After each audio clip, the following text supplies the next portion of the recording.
Shabbat Shalom.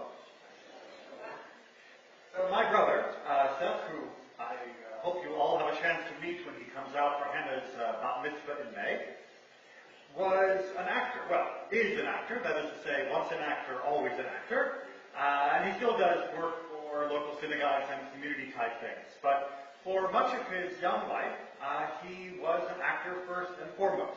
I mean, he had another job to pay the bills, but acting was what he did. And that meant that I grew up, as he's my older brother, listening to him rehearse his lines and practice down the hallway. And there was something that was always very interesting, which was that he could learn a script immediately. He could sit down and learn.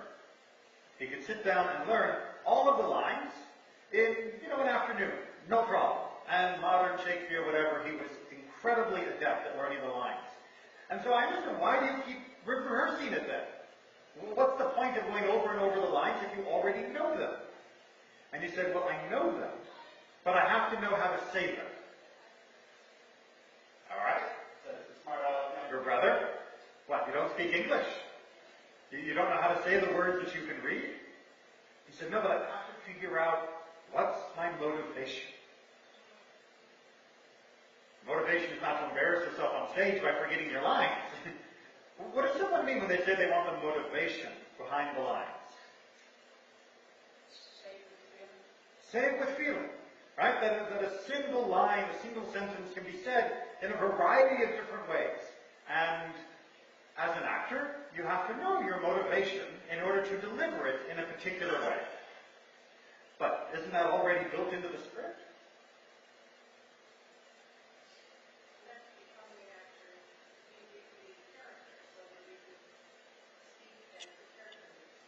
You have to become the character.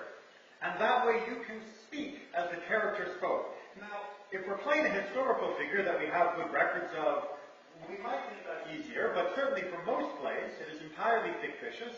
How do I become somebody whose only record that has been left for me is a typed out manuscript of an hour and a half or 2 hours worth of dialogue? You have to do research. How do I research Hamlet? He never existed. How do I know what kind of person Hamlet actually was? All I've got is the text in front of me. You're creating the character along with the playwright. The character does every time. All right, so you create the character in partnership with the playwright, who created the words that you are kind of stuck with, unless you're ad-libbing, and people frown on that in the theater unless it's intended.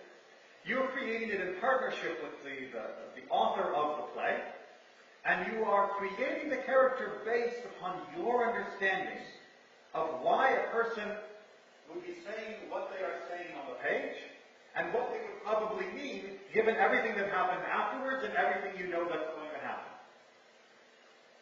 Welcome to real life. Now, actors do this very consciously. They put themselves into the shoes of another person. They read through the script. They try to uncover what could possibly have made the person say this, for good or for bad. But we do that constantly as well. That is what it means to interact with another human being. It means to try and get inside of their head. Not psychoanalyze them, that's not our job. But to try and understand why would they have said what they said? Why would they have done what they did? And the Torah is perfect practice for that.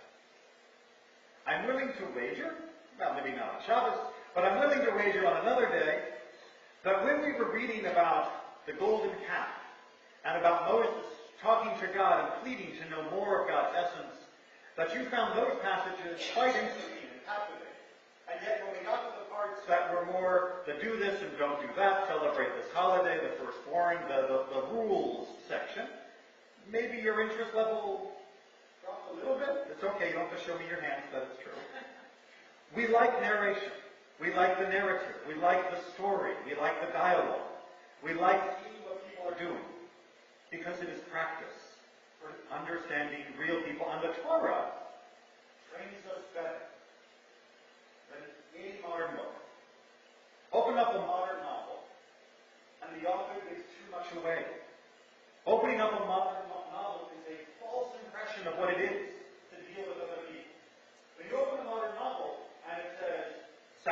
to the grocery store because she was very nervous that she would run out of food before the big dinner party tonight. This party was so important to Sally because it was a chance for her to make new friends.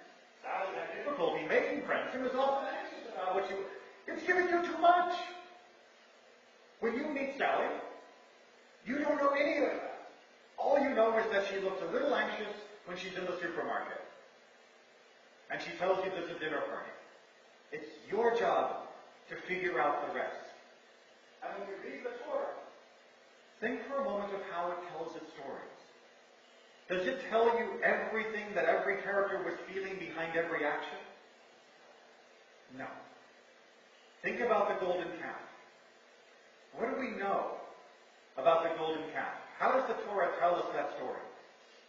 When the Israelites saw that Moses was delayed from coming down the mountains, they went to Aaron and said, "Make for us a god so that we should have a leader." Why? What was their motivation? Does the Torah tell us? What do you imagine? Partner with the author. What were they looking for at that time? Security. They may have been afraid.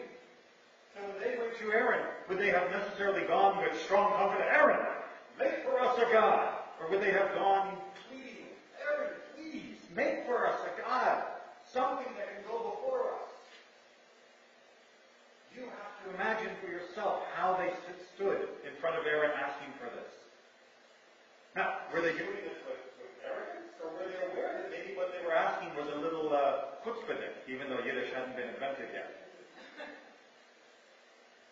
Were they all the same? Were all the Israelites who donated the gold to make the golden calf, were they all moved by that same fear? Or were some of them moved perhaps because they were afraid that the others were watching them to see whether they would throw their gold into the fire as well? Or maybe they thought that this was a good idea, but they had embarrassed and suggested it until they saw others. Maybe if Aaron had stood up to them. Why didn't Aaron stand up to them? What's that? He didn't feel secure. Maybe he was afraid too.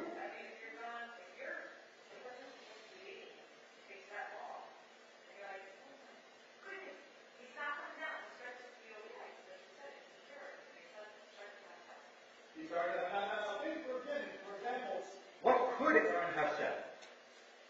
No, I'm not going to make anything. Or, I'm your leader. What do you mean? I'm the big brother. If Moses is gone, you look to me, not a statue. I'm in charge now. We're going to do things my way. No more having to listen to my younger brother push me around. Aaron could have done those things, and yet Aaron didn't. He was a failed leader. Well, certainly Moses was chosen number one, and Aaron was chosen for the priesthood, which did not have quite the same role in the ancient world.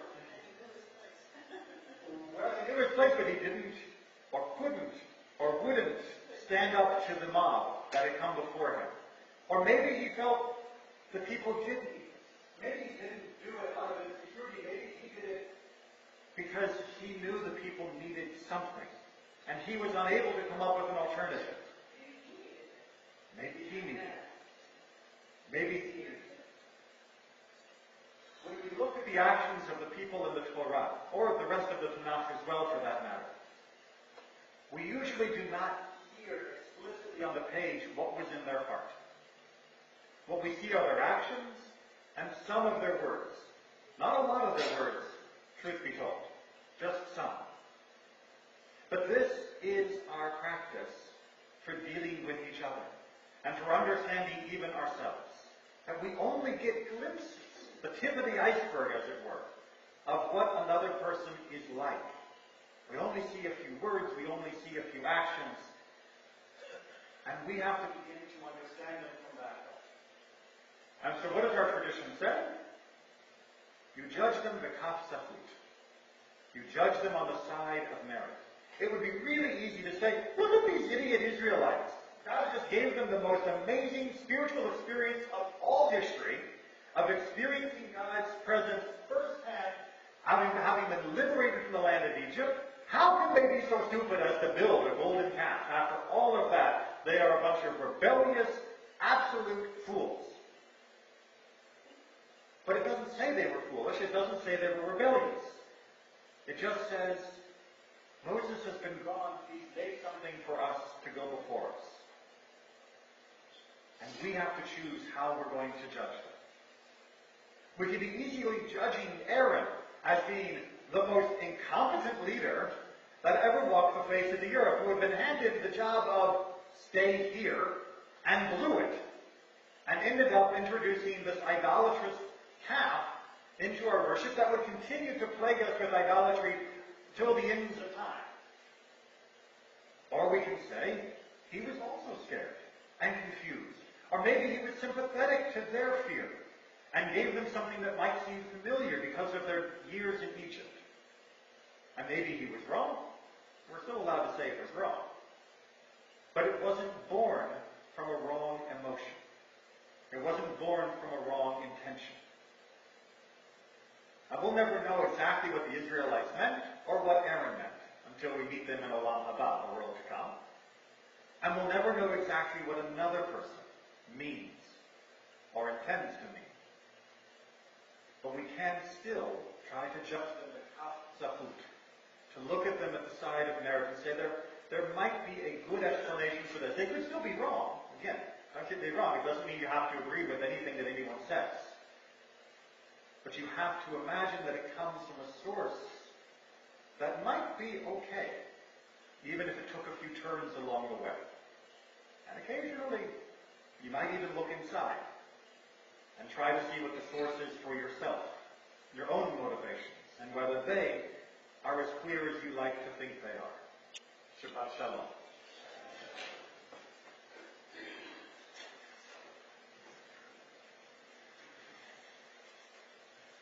We continue our service with Musaf, as our Shliach Tzibur Jesperu leads us.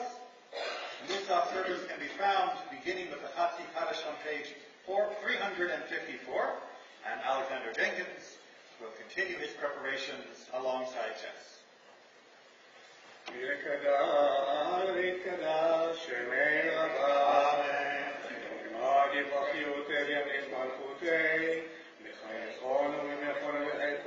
Israel.